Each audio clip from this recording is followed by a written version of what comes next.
Assalamualaikum warahmatullahi wabarakatuh. Selamat siang peserta seminar nasional Saga 3.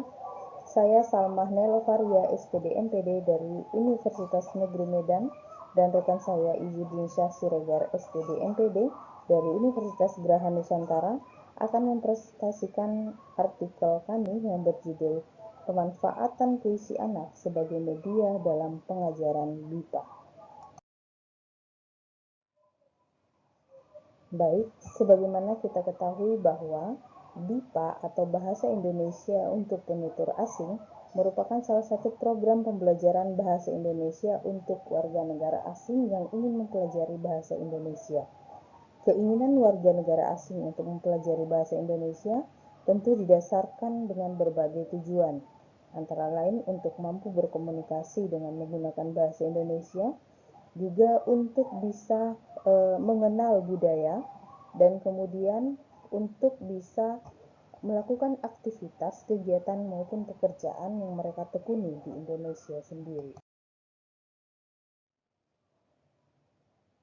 Kemahiran bahasa Indonesia untuk mahasiswa asing ini memerlukan 4 keterampilan, antara lain keterampilan mendengarkan, keterampilan berbicara, keterampilan membaca, dan keterampilan menulis. 4 keterampilan ini sebenarnya sama dengan 4 keterampilan berbahasa yang harus dimiliki oleh siswa kita di Indonesia ya, tetapi dalam jangkauan bahwa BIPA ini memang untuk warga negara asing yang dimana bahasa Indonesia merupakan bahasa kedua mereka ataupun bahasa multilingual bagi mereka. Kemampuan mendengarkan bahasa Indonesia, kemampuan berbicara dengan menggunakan bahasa Indonesia, kemampuan membaca segala teks bahasa Indonesia, dan kemampuan menulis berbahasa Indonesia. 4 kompetensi inilah yang sangat diharapkan mampu dikuasai oleh warga negara asing dalam mempelajari bahasa Indonesia. Baik, di sini kita fokuskan pada kemampuan berbahasa Indonesia mahasiswa BIPA level 1.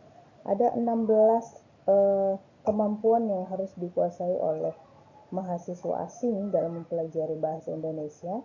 Yang pertama, di slide bisa kita lihat bersama-sama, penggunaan bunyi bahasa dan pelafalan. Yang kedua, penggunaan kata ganti orang. Yang ketiga, penggunaan struktur frasa benda. Yang keempat, penggunaan kata bilangan tingkat. Yang kelima, penggunaan kata negasi. Yang keenam, penggunaan kalimat sederhana.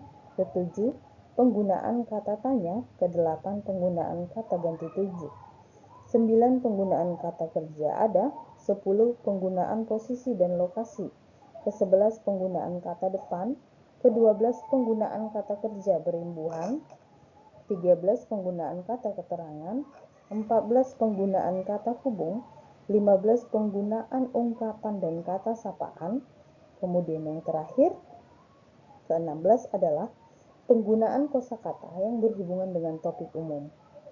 Nah, pengetahuan mahasiswa BIPA di level 1 ini merupakan pengetahuan yang harus bisa dicapai dalam pembelajaran BIPA itu sendiri. Maka dalam mencapai pengetahuan di level 1 itu, kami menawarkan puisi anak sebagai media pembelajaran untuk BIPA ya. Yang pertama kita lihat hierarki keberadaan puisi anak. Puisi anak kita kenal sebagai karya sastra yang diciptakan untuk anak, memang dikonsumsi oleh anak ya, berdasarkan usianya, berdasarkan perkembangan psikologinya. Puisi anak ini memang memiliki ciri-ciri yang sesuai untuk kalangan anak itu sendiri. Puisi anak ini dikenal memiliki kosakata yang sederhana.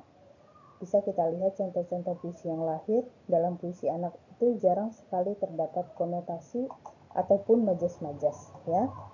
Biasanya kosakata yang dipakai adalah kosakata yang sederhana dan mudah dipahami oleh anak-anak itu sendiri. Maka dengan demikian, ketika hadir kosakata yang sederhana, Mahasiswa BIPA diharapkan mampu mengenal makna kosakata itu sendiri. Dengan kosakata yang sederhana, mereka diharapkan mampu mengenal makna dari kosakata itu sendiri.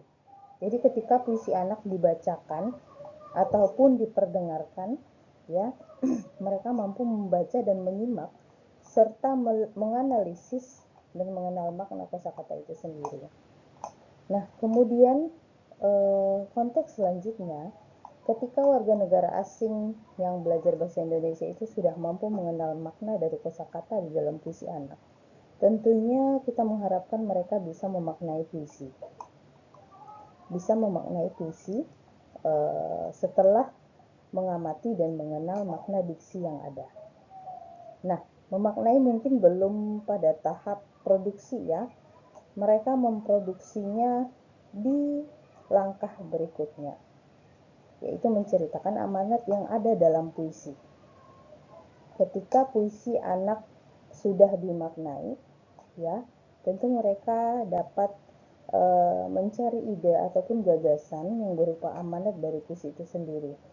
Nah, kemampuan mereka menceritakan ulang puisi itu, baik dalam bentuk keterampilan berbicara maupun keterampilan menulis, merupakan salah satu tujuan dari pembelajaran BIPA itu sendiri.